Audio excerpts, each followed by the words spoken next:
Hello again. Um, so in this video I want to address a question that might come up for anyone that watches a few of my videos, which is if I on the one hand have videos where I'm talking about how BitConnect is going to collapse and it's potentially a ponzi and this and that, why am I then in a platform or in other lending platforms, and why am I even advertising to them, such as in the case of Octoin? So I think it's fair to answer that question, to explain where I'm coming from.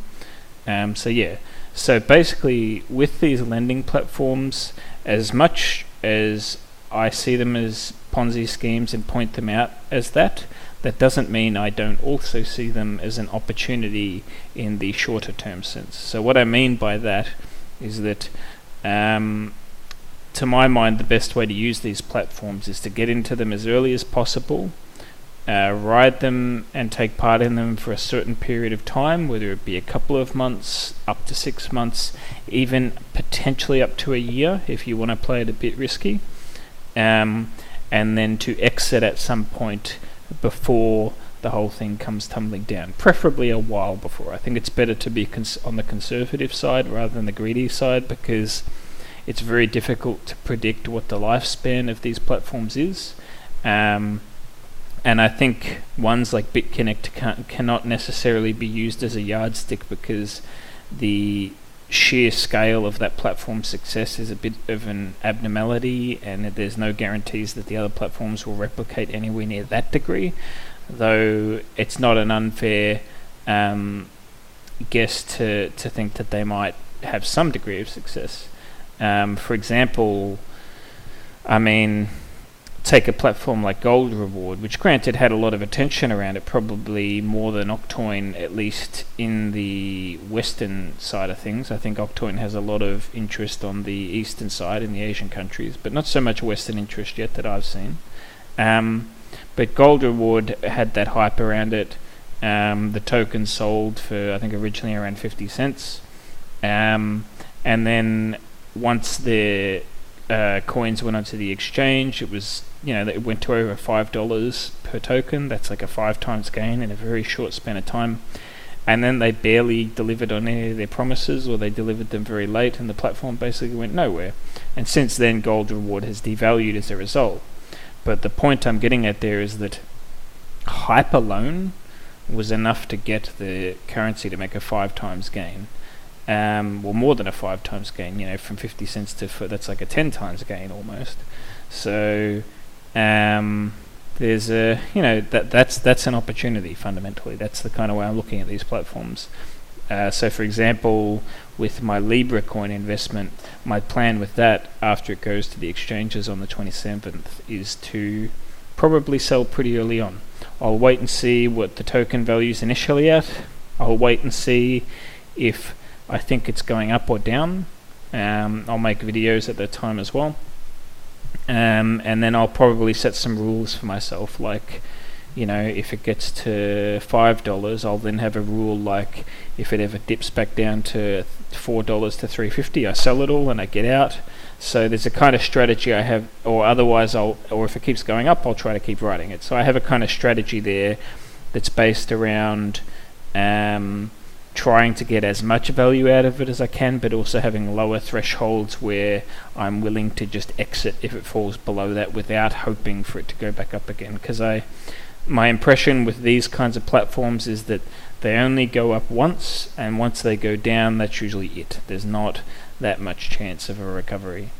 So yeah, let me think. What else is there worth saying on that? I feel like there was something on my mind. Can't remember it. I'll try to come back to it, but so that's my strategy with these platforms. In the case of Octoin, I'm actually willing to partake in the lending and ride it longer than that, because the sheer quality of the website makes me think that there's the potential for a lot more longevity in this one, and the potential for possibly much better returns if one is patient with it. I don't think its initial values will be necessarily as high as some of the platforms. Then again, the Asian interests in it might be enough to do that. But because of the quieter representation on the Western front. That's why I don't expect as quick a rise with this platform. But I think it definitely has the potential long term. I say a lot. I was noticing that when reviewing my previous video. I'm going to try to do less of that. Let's see. Yeah, now I'm like derailing my thoughts by trying not to say So that's my strategy with Octoin. La la la. Yeah, I mean, I guess that's about it for my strategy. I'm frustrated because I know there was something else I was going to say about it, and I've lost it. What was it? No, I don't know. Anyway, so it's an alarm going off, which I'll stop. There it is. So beyond that, so even with, oh god, I've got it on the tip of my tongue. It was something to do with the fact that Octoin is still nonetheless a kind of Ponzi scheme that can't be trusted long term. Fuck. It's really annoying when you're recording videos when you lose your train of thought like that. Because you're like, fuck, do I start again? Do I keep going? Da da da. What the fuck was it? It was like, I had a line of thought that was to do with Octoin essentially being... that's what it was. So, interesting note with Octoin and whether it's sustainable or not. So, my assessment of that is that their OCC lending is infinitely sustainable because the returns are in OCC tokens themselves. So if you invest, let's say I would have put in 100 OCC, your returns are going to be 124 OCC. So that means that if the value, all the worst that can happen is the value of OCC goes down. So let's say instead of being worth $100, by the end of the investment it's worth $50, then your return would instead be less than what you invested. So if Octoin goes to shit, that's what happens. You just get less value back on your investments. But there's no reason for the OCC lending to bring their platform down. So that's an interesting difference from things like BitConnect, which only pay back in base capital. But their other lending models are not sustainable. The fact that they allow you to do lending in USD, in Bitcoin, in Ethereum, and you get paid back in those is very curious, because they don't have control of those currencies, and yet they've got to provide those returns somehow. Now, theoretically, people will be less likely to do that because of the bonus for lending in OCC. But I think it's nonetheless a logical option to consider. If you were looking at a platform like this and you're thinking, well, I don't trust that OCC tokens are going to go up, maybe you'd decide to lend in something like Ethereum that you think will be more stable, and that's actually quite a reasonable choice. The trouble is, well, how the hell does Octoin keep that kind of arrangement afloat? So, I do find it a little strange that they've offered those lending options. So that's another grey area with this platform. But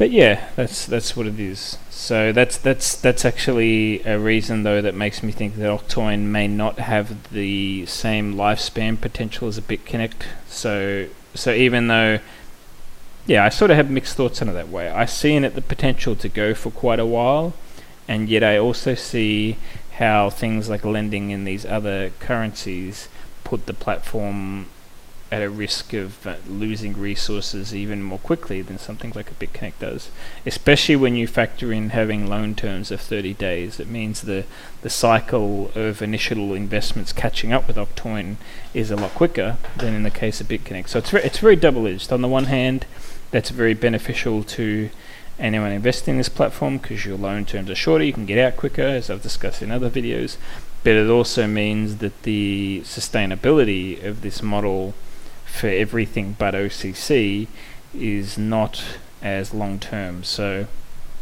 that'll be something to keep in the back of your head if you take part in this platform. But yeah, other than that, going back to the core philosophy of how I'm approaching these platforms this way, with the intention to get into them, potentially lend for a while, and try and exit them when the currency is at some kind of peak. Some people might see that as somehow immoral, in the sense that what I'm essentially doing there is taking the money or the value of other people who've gotten into the platform. My thoughts on that are that anytime you profit in crypto or in money of any kind, that is what you're doing. You are getting money from the pockets of others.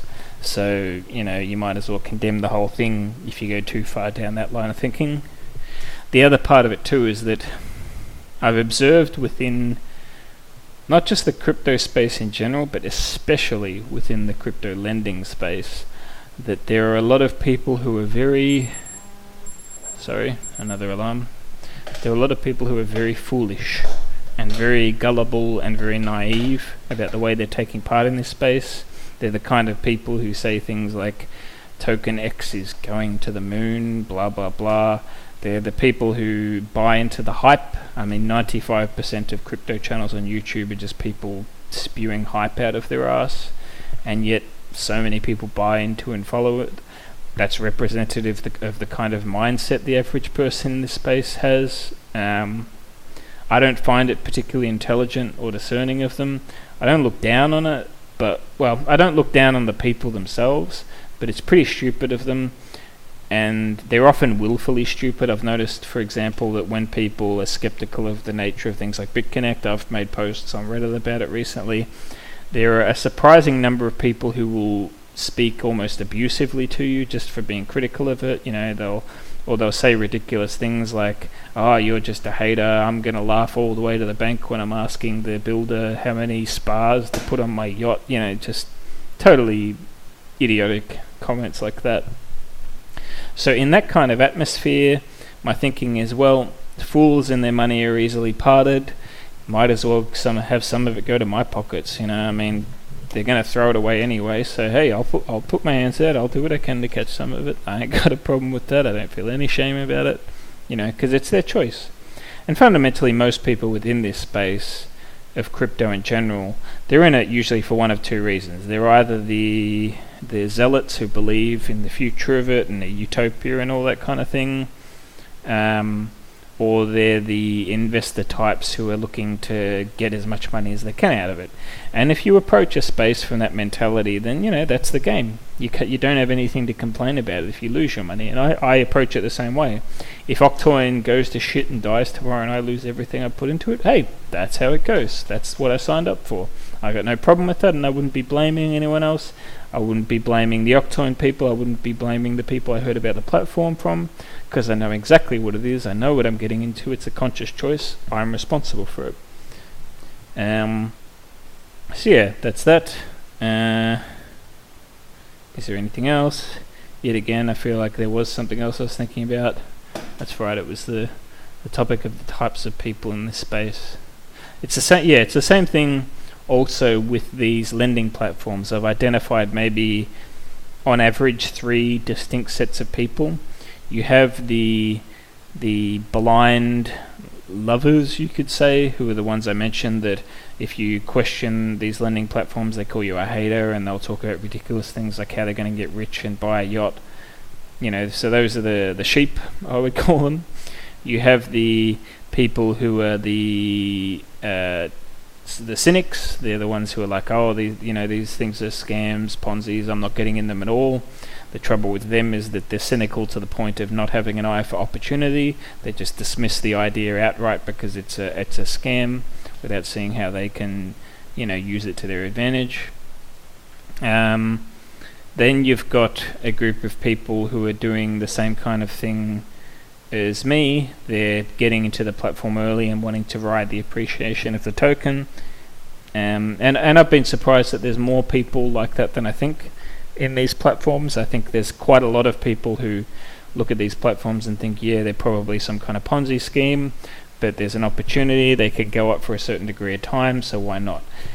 And I mean, a few of these tokens have done just that. You look at things like Regal Coin and Devore Coin, they've shot up to quite ridiculous values as well. I mean, Regal Coin's pretty much crashed into the ground by this point, but it did have a meteoric rise for a time. So that opportunity is still there. The longer we go on, the less how would you put it? The less likely that becomes to happen, or at least the magnitude of it. Like, for example, maybe Octoin has a chance at it, but most of the lending platforms right now, it's not necessarily realistic to expect any of them to reach $100, like things like Devor and that have, unless they play the kind of damn trick that Octoin's played, where they revalue their tokens at $100 each, and then adjust everyone's holdings of them, which is, as I talked about in my other video, a rather bizarre choice on their part. What else? Yeah, the other thing too is that if BitConnect crashes, which I've made guesstimates in my other videos, that could be somewhere less than a year or two, but that's like a super optimistic estimate, just because I didn't want to overestimate. If I say, it's going to die in 6 months and then it's still here, well, I look a bit stupid, don't I? So I didn't want to make an estimate beyond what I could be confident about. But that said, there are a lot of indications that it might die a lot sooner than that. There was some comments I was exchanging with someone on one of my other videos that were very informative about the topic, that made me think that the BitConnect could go down quite a bit sooner than even I expected. There's the massive red flags of things like how they've set up BitConnect X. So for all we know, BitConnect might fall off the face of the earth even in the next few months, and especially given there's the cease and desist stuff. There's people getting rid of the videos that they'd marketed the platform on. And the reason I'm bringing all this up is that once BitConnect falls, it's a bit of a tarnish to the reputation of all these lending platforms, and I think beyond that point, the hype that will be around them and the amount of belief people will have in them will probably be a lot less, and the opportunity will be a lot smaller. That doesn't mean the opportunity may not be there, though. It partly depends on the manner in which BitConnect crashes, and particularly the manner in which it's spun to the public and how believable it is. Because, for example, if BitConnect dies and they present it as if it's simply because of the cease and desist or things like that, then maybe people will be a little bit less they'll become a little bit less cynical because of it. So there's a lot of question marks like that, but it's the kind of thing you just got to assess as you go. But I think the more basic point I'm making there is that this whole opportunity with the lending platforms is probably something that has a short window to it. It's the kind of thing that's an opportunity for maybe the next 6 months or less. It's probably not much of an opportunity after that, especially once the leading platforms in this space, like a BitConnect, go down the drain. Then it'll be a question of what the next best place to invest is. So yeah, that is a rather long-winded explanation of why I'm in these platforms and advertising these platforms, despite at the same time pointing them out as Ponzi schemes. And it's also why I'm even willing to put a referral link and say, hey, sign up under me, because it helps me out in what my goals is. And if you are interested in approaching these platforms the same way, then why not refer on to me? It's kind of a, I scratch your back, you scratch mine type of thing. And I do genuinely think it's an opportunity. Otherwise, I wouldn't be in it. So that's why I have no problem with referring other people to this platform, because I'm willing to tell you, like in this video, that this is what I'm doing, this is why I'm in them, and if you want to get into them for the same reasons, then great, sign up under me. Otherwise, do your own thing. But I'm not interested in hyping these platforms up like they're manna from the heavens or some shit, as some other people do. So yeah, that's it for me. I'm gonna busy myself with other things that are on my schedule, and I'll see you next time.